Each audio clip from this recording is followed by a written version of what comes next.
ನಮಸ್ತೆ ಸ್ನೇಹಿತರೆ, ನಾನು ನಿಮ್ಮ ಪ್ರೀತಿಯ ಶೋಕಿ ಅಡ್ಡ ಬಸವರಾಜ್. ಏನು ಗೊತ್ತಾ, ನಾನು ಹೇಳೋ ಈ ಲೈನು ನಿಮ್ಮೆಲ್ರಿಗೂ ಇಷ್ಟ ಆಗುತ್ತೆ ಅಂತ ಅಂದ್ಕೊಂಡಿದ್ದೀನಿ. ಲೈಫಲ್ಲಿ ನಡೆಯೋದಕ್ಕೆ ಬರ್ದಿರೋ ಅಂಥ ವಯಸ್ಸಲ್ಲಿ ಬಿದ್ದು ಏಟ್ ಮಾಡಿಕೊಂಡು ಮತ್ತೆ ಎದ್ದು ನಿಂತು ನಡೆಯೋದನ್ನು ಕಲ್ತಿರ್ತೀವಿ.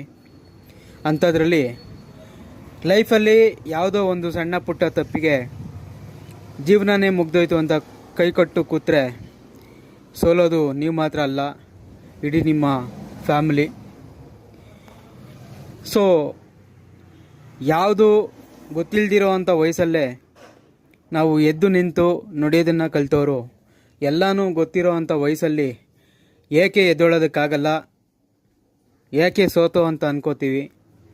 ಇದು ನಿಮ್ಮ ಲೈಫು, ನೀವು ಮತ್ತೆ ಎದ್ದೊಳ್ಳಲೇಬೇಕು, ನಿಮ್ಮ ಗುರಿ ನೀವು ಮುಟ್ಟಲೇಬೇಕು, ನಿಮ್ಮ ಅಚೀವ್ಮೆಂಟ್ ನೀವು ಮಾಡಲೇಬೇಕಾಗತ್ತೆ.